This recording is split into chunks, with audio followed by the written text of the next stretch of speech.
righty. So, as we know, week 4 has just ended in the NFL season. Going into week 5, we have 4 byes. We start the bye weeks now, so only 14 games this weekend instead of 16. But today we want to talk about quarterbacks. Let's see, now they're through the Kelly. Swear jar is going to be full. Yeah, no. That's why I'm going to try to control myself and not really talk too much about what happened on Sunday, because I know that definitely expletives will be flying if I really get going. So I'm going to try to contain myself, do my job here, try to, spread it around so we can, have a nice discussion about things and, not get too out of hand with everything. But thank you, Alex. I appreciate that. But, all right, so quarterbacks. We're into week 5, and there are some quarterbacks who are struggling. I think we know a few amongst the 4 of us because they're on our teams. And so, yeah, so just because it just happened that way, I thought it was something we should talk about. What a coincidence. Right, it happens that way sometimes, my friend. So I'm gonna start with Delilah though, because and again we Delilah gave her thoughts last week on the old Bears. So I'm sure, but in all honesty, Delilah, here, Justin Fields had a better week. Best day he's ever had in the NFL in his, 2-3, this 3rd season now. What do we do? I mean, where do we go from here with Justin? I mean, what do you think we should do with him, I guess, is what I'm asking you. Is it time to look elsewhere, or do we keep the Justin Fields train rolling and see where we go? We might as well write out the season, right? Uh-oh. Let it go, let it go. Don't hold it back anymore. Everybody hide Thanos found the 5th Infinity Stone. Delilah! Where you go, Delilah? Come back, Delilah. Oh, no. Well, okay. We'll get back to Delilah then. And, she's frozen. That's why I was singing Let It Go. Anyways. Handy. Yes. You've got a kind of a young quarterback there in the midst of the Atlanta Falcons, Mr. Desmond Ridder. Now, there are times when Desmond has looked pretty good. Sunday may not have been one of those times in London, but how do you feel about this, knowing that you have behind him our boy Taylor Heineke? How do you feel about Desmond Ridder at this point going into week 5, sir? I don't know, man. After watching Desmond play on Sunday, my philosophy is the quicker we get rid of him, the quicker we can get on with having a better team. I've been holding that one for 10 minutes. It was leaking out of my left eye. Seriously, dude. For real, man. Like, you gonna go embarrass us in front of you see? I knew Sean was gonna get excited. Taylor Heineke, that's the guy. I don't know. I honestly don't know if Taylor Heineke. Watching the Falcons play, I don't know if Taylor Heineke is a solution. I don't know if better coaching is a solution. All I know is Desmond Ridder is not the move. I wanted to give him some grace because I ragged on him coming out of Cincinnati. I ragged on him like I didn't think he would be successful in the league. But I mean, come on, Matt. Okay, I put it like this: the guy whose jersey I'm wearing right now, the one guy who led us to a 2nd Super Bowl, Mr. Matt Ryan, played better in some of his final years in Atlanta than Desmond Ridder played on Sunday. And that's gospel truth. Although I know Sean is going to come back and say, huh? He could probably throw some stats in the chat. Right. Ridder, it's time to go. It's time to go. Like I said before we came on the air, I'd like to introduce him to the bench by his face. All righty then. Well, we know how Handy feels about all this. Tina, you, we know that your team beat the Bears on Sunday in the battle of the unwinnables, but Denver gets their first win. You're 4 games into Russell Wilson in the 2nd year here of Russ being in Denver. I mean, again, you got a victory, but how are you feeling about Russ and Jared Stidham behind him? Just kind of sitting there. What do you think? Well, I think Stidham's going to be sitting for a while. That's what I think, because Sean tried to say it when I was doing my rant after the Washington game and everything. But I've been looking at some tape and some of that stuff, and I think Russell actually is doing pretty well. And he is controlling the offense. I mean, there's a couple of his scrambles. He looked like the Russell of old. Not as good as he was in the old, but he was scrambling out of the pocket. He was getting off some strikes and stuff. I think there's other problems with the team. I don't think Russell is the problem. He's getting better. And we'll see. It's that defense. Our defense is atrocious. So I'm torn because I really want to scream and say get him out of the game. But Sure. We paid way too much money for him. And it looks like working with Sean Payton is working. Now, we're not going to be playoff bound. We're not going to be doing anything. We're rebuilding. That's simply what it comes down to it. So I saw some really nice things on Sunday at the game about him. And when you guys get to Fields, I saw some things with Fields too that I thought were pretty good too. So, I mean, it's his job to lose at this point, but it's going to take a lot, I think, for him to be stepping. He's going to have to get injured for Stidham to come in. That's just from what I see. I think the offense is getting better. Mims. Oh my God, I love Mims. That Oklahoma boy. Marvin Mims was a beast, and anybody that did not think so when he was at Oklahoma is finding out now. Yeah. Like, I hate to take it off of Russell, but I mean, there's a couple of slant arrow plays. There was a few things of him. You could see he was actually making progressions. So I just think he needs a little more time to gel with Peyton, and this offense needs a little more time to gel. And I think it'll start getting better. So. Nope, fair enough. I'm going to tackle one that I've kind of been touched. Sean and I have been going back and forth over the last probably 6 or 7 months because Sean was very excited about Sam Howell, obviously starting for Washington. And I brought up on him on the Washington Football Weekly with him and Will Kramer. They brought me on one day and asked me for my honest opinion. And I just happened to say to them, I said, well, you have a proven backup there in Jacoby Brissett. Obviously, you want to see what Sam Howell has. And I got to be honest, so far, I don't think he's played that bad. I mean, again, Sean would have a deeper analysis of this. But from what I've seen, clips and that stuff, Sam Howell is essentially playing in his first full year. Like, he played, one game last year he got in? Or that he started?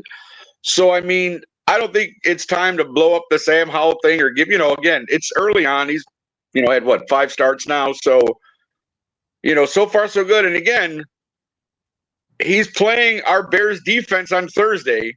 So this actually could be a fantastic day for Mr. Howell because our defense can't seem to stop 11-year-old Pee Wee League. So I don't know what's going to go on.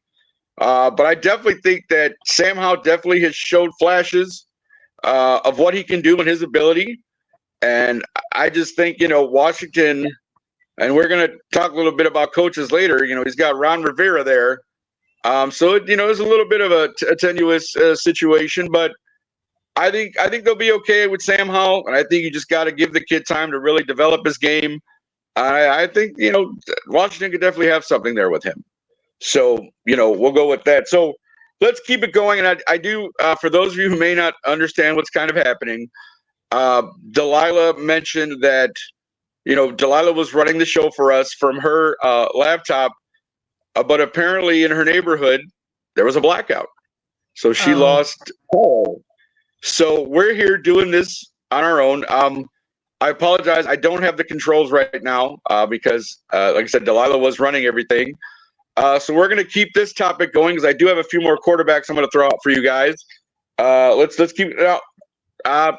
Tina, I'll go back to you.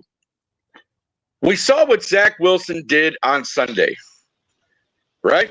And Sean Spencer is stepping up. I'm still gonna go to Tina with this one because I think Zach Wilson on Sunday.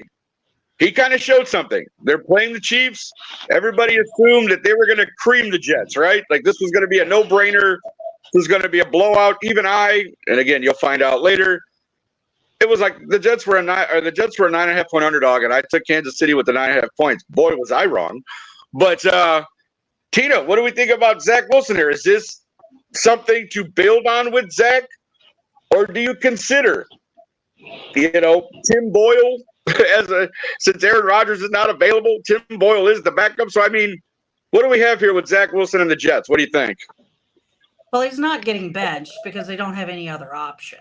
Let's just be Right. honest about that. I mean, Right. I know they were talking about possibly getting Trevor Siemian, but I guess that didn't go through or something. So Yeah, I I'm mean, not sure what happened there, to be honest with you. So yeah. I haven't looked too much into that part. But here's my thing on it is it's always kind of happened every single year. The Chiefs are slow starters. They take a little while to gel. It's at the end of the season that things start running like clockwork with them. So seems that way. like I said, Zach's not, I mean, he had an okay game. He didn't have it wasn't a barn burner that he put up 42 points in the game. What was it, 23-20 or something like that? 24-23, I think was the final score, right? Yeah, They won by a point. 23, yeah, whatever it was, but they won by a point. So he's not going to get benched. I think he's okay. It's going to be up to Hackett to coach him, to make him better, so that the offense is at the caliber that their defense is at. So, right. I mean, a lot of people, Chiefs fans, don't want to hear it, but some of their offense isn't running on, like I said, it's not running on gas right now. They're still working out a few kinks. So give Wilson he's going to keep his job no matter what, because they got no other option. But because even though they looked into a few, they just don't have another one. Like I don't think you want to go with Tim Boyle. At least that's my opinion. I wouldn't want to do that either. So, Sean, thank you for joining us. We appreciate you helping us out. Like I said, Delilah had some technical difficulties there, so Sean is graciously filling in. Yeah, see it. Sean's very happy to be here too. So there you go. So Sean, I'm going to throw you into the conversation, and we're talking about quarterbacks. Bench them, start them, keep them going, whatever you want to say. I'm going to throw one at you. Pittsburgh, Kenny Pickett. He struggled a bit to start this year. We know what kind of defense Pittsburgh has, but the offense basically against the Texans didn't really score. Nothing happened there. He's got Mitchie Trubisky, a guy I'm fairly familiar with. What do you think there? Is it? I mean, how much of a rope? No, I guess I don't want to use that analogy. Let me not try to start anything. I'm not trying to start anything, but like, how much? Black guys on here? You said rope. Yeah, sorry. Like I said, I caught myself before I went further with that one. My apologies to everyone. How long do you give Kenny Pickett in this situation? Like, given that your defense is very solid, but if you're not scoring points, you're not going to win games. So how long does Mike Tomlin go, I'm not doing this again? But what do you think? Kenny Pickett, Mitch Trubisky, what do you think's going on there? So, if I'm not mistaken, I think actually Kenny Pickett, I think he tore his ACL. Oh, he did? Yeah. I didn't hear that. Sorry. Yeah, so he's out and Mitchell Trubisky's in. But at the end of the day, when you got Matt Canada as your offensive coordinator, he just really has not been in for them. They already struggle with their O-line, and your receivers are just underachieving. There's a lot of stuff going on in Pittsburgh. They've always relied on that great defense, and if they're not getting it done for them like they did in that Cleveland game, then that offense has not been able to carry it. They've not been able to sustain them. Najee Harris, we know how he's done, coming out of Alabama. He's, great dual threat running back out of the backfield, but if you can't give him the ball 100 times a game and the rest of it, Kenny Pickett just hasn't proven to be what maybe he was expected to be, being that first round pick. So, the decision's kind of made for them with him being hurt now. But still, I think you would, even before that, I think you would have had to been like, Well, let's see what we got over here. I mean, I don't think that Mitchell's the answer, though. I think that's the best of what they got between the two, to be honest. Yeah, no, I got you. Oh, never mind. Fair enough. Never mind. Bone bruise. Thank you, Dave. Bone bruise, bone. We'll see. That's what I said, but it's just, I mean, I don't know. Again, how he's a younger kid, so it's like, do you want to shatter his confidence by going, all right, to grab some bench, pal, or do you want to try to ride? And how long do you ride it out before you just go, sorry, this just isn't working, and I don't want to throw away this year because we have something on defense and we could be in most games, but the offense has to do their part for sure. Handy, I'm going to throw one more at you. Last night on Monday Night Football, not such a great performance for Mr. Daniel Jones. Now, again, you paid him all this money. You got his extension, right? He got all his cash now. He's the quarterback there in New York. And I'll be honest, I had to look up who the backup was because I'm like, and I found out it's Tyrod Taylor, which I had forgotten. That Tyrod is in old New York. But what do you do with Daniel Jones here? I mean, how do you motivate? He looks like he has the tools to be a good quarterback. But again, one game will be real good. The next game is just not good. So, I mean, what do you think of Daniel Jones here? And, do you, again, the guy you have to go with? What do you think? Well, we know what we normally would do, but we also know how the NFL works, and they put a lot of money in that young man's pocket. So they're going to trot him out there until, I mean, it's going to have to be horrendously bad in order for them to bench him. And then, I don't know. I mean, but that's difficult when you have somebody that, like the Katy Perry song from about 10 years ago, he's hot one minute, he's cold the next. So I just don't know. I mean, I'm trying to think with the mind of a GM, and all I can see is, man, that guy's got 6 numbers to the left of his decimal point on his check every week. So we got to get all the goodie out of him we can. Sure. Even if it means trotting him out there until he unfortunately gets hurt. But at least then they could have a justifiable reason for not letting him play. Sure. Right. No, 100%. I get that. Absolutely. No, it's I mean, and again, that's pretty much all you can do, right? Like, you paid him all that money. You're gonna have to. Yeah, Saquon was hurt too, so he didn't play. Like, there's some other factors that played there last night, but yeah, not a very good showing on the old Monday Night Football.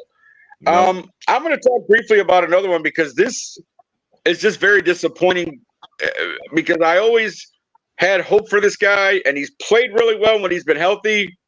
But Jimmy G missed a game again on Sunday. And you're just going, not again, Jimmy. You're hurt again. What is going on there, bro? Like, what is it with this guy that he can't just get through like 4 or 5 games without something happening to him? And then I thought it was rather curious that instead of going with Brian Hoyer, you threw in the rook Aiden O'Connell. Oh, yeah. And again, nothing against Aiden O'Connell. I haven't really seen the kid play, outside of that preseason, where everyone's like, oh, look at this kid. But it's preseason. You can't go by that. But, you sit there and go, yeah, the Raiders lost another one. And I don't know what the prognosis – I haven't checked yet. I don't know what the prognosis – if anybody in the comments is aware or has an update, love to hear it. Alex. But you don't know how long Jimmy's going to be out for or what the extent of the injury is. So are you going to continue, if you're the Raiders, to go with Aiden O'Connell? Like, are you not that you're giving up, but you want to go with the rookie instead of at least Brian Hoyer, who's got NFL experience? Sean, you and I have had many conversations about things like this. What do you think about this whole situation there developing in good old Las Vegas? Well, the one thing that all of us always say is the best ability is availability. So even though I try my hardest to keep on the Jimmy G bandwagon, I'm driving the bandwagon. I'm riding in the trunk of the bandwagon. I'm hanging out the windows. But you made it hard. You're making it really hard for me, man. What I will say, though, Aiden O'Connell, he was great in college, man. Out of Purdue, man. The guy could toss it all around. But like you say, this is the NFL. This is different. You know what I mean? It stands for not for long if you're not able to, sustain. That's right. And he did keep him in the game, but he also had, I believe, like 3 turnovers. So Yes, he did. Yes. Concussion protocol for Jimmy G. No, I got you, bro. Like I said, it's one of those situations where, again, I was pulling for Jimmy. Like, okay, you get another start somewhere else. Hopefully, you got Josh Jacobs, you got some things there, and then boom, by week 4, he's done, or he's out. So you just go, oh, come on, not again. But yeah, I guess we'll have to keep an eye on that situation with Aiden O'Connell and see what goes on there, or if they decide to go to Brian Hoyer. I mean, I'm sure Devontae Adams would have a lot to say about that if that continued. So he really wasn't happy with it. McDaniels has already made his decision. He's going with O'Connell. That's McDaniels for you. Let's call it what it is. It's the coach's decision, and he's decided he wants Aiden. Well, sure. If Jimmy G isn't there, he doesn't trust Hoyer. I've never been able. There's so many things that over the past couple of weeks with McDaniels that I don't know where the guy's head is. So yeah, we're gonna get into that too in one of our later segments. Believe me, I got a few things for you guys coming up. Yeah, we got a few things coming up a little bit later, folks, that you're gonna want to tune in for.